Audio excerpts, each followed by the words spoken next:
Bruņurupuča glābšana. Kāpecīte savā burbuļa namiņā grozījās, vārtījās, skrēja un visādi, kā vien ienāca prātā, īrās uz vietu, no kuras iepriekšējā reizē dzirdēja palīgās saucienus. Viņa ļoti baidījās, ka būs jau nokavējusi. Īrās, līdz ieraudzīja lielu nogrimušu zābaku un tajā iestrēgušu kādu nelaimīgo. Glāb! Neskanīgā balsī sauca nepazīstamais iesprūdušais. Tūlīt, tu tikai turies, es tevi izglābšu, sauca Kāpecīte. Kā gan tu mani izglābsi, ja esi burbulī? Skudriņa pakasīja savu mazo galviņu, pagrozīja ūsiņus un savā burbulī palēkusies iesaucās. Es izdomāju, kas tevi izglābs. Tūlīt atgriezīšos, tikai nekur neaizej. Un skudriņa jau gana prasmīgām kustībām aizīrās tālāk. Jocīga tu esi, mazulīte, kas dzīvo burbulī. Kur gan es varētu aiziet, ja esmu te iestrēdzis uz mūžiem? Skumji prātuļoja nelaimīgais.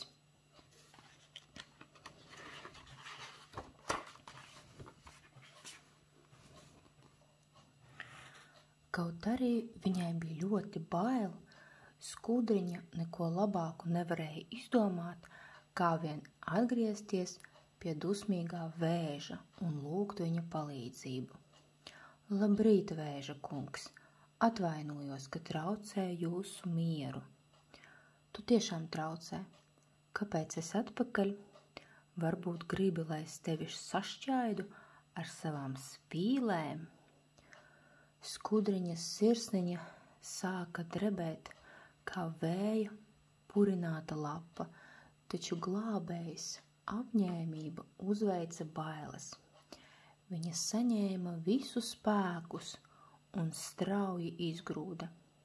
Tavas spīles ir vislabākās visā dīķī, tavas ūsas ir visskaistākās. Tavs labi, saki, ko tu gribi. Es jau tūlīt sākšu sargt no tavām uzslavām. Pateicīgs par tik glemojošu uzrunu teica vēzis. Ātri ir vajadzīga tava palīdzība. Viens nelaimīgais ir iesprūdis zābakā un nekādi nevar tikt ārā. Zābakā? Man patīk tīrs, svaigs ūdens. Kā gan tas zābaks gadījās dīķa dibenā? Neprašņā, labāk pasteidzies. Skudriņam pamanīja, ka vēzis ļoti lēni kustas. Glābšanas operācija varēja neizdoties.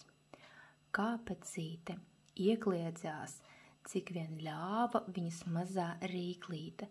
Sām! Vajag tavu palīdzību. Kur tu esi? Piepeši viss satumsa un appeldēja viņas draugs Sams. Kāpecīte visu izstāstīja un palūdza, lai Sams palīdz neveikliem vēzim kustēties ātrāks. Sams pacēla vēzi ar savām lielajām ūsām un ripināja uz priekšu. Vēzis ripinājās un ripinājās kūleņiem vien, līdz nonāca pie zābaka, kurā iesprūdis vaimanāja nelaimīgā radība. Vēzis ar spīlēm, lēnām kustībām knaibīja, plosīja, graizīja zābaku un atbrīvoja nabadziņu.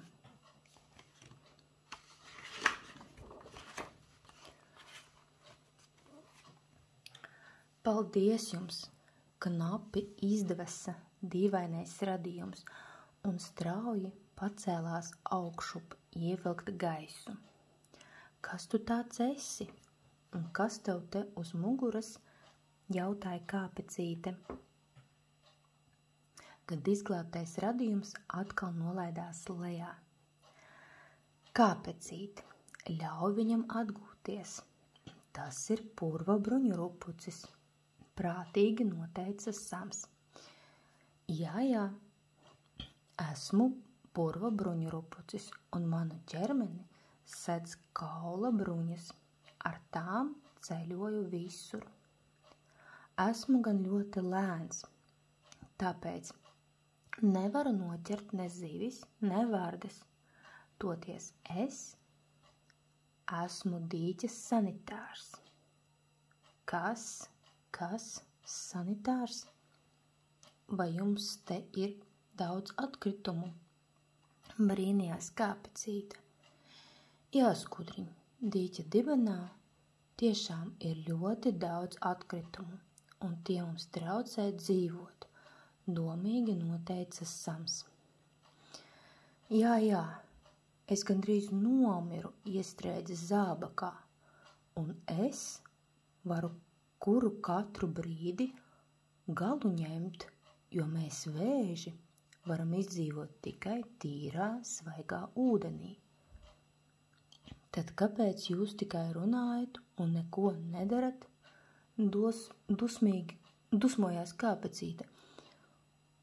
Uzaicinu jūs visus uz lielo dīķa tīrīšanas talku.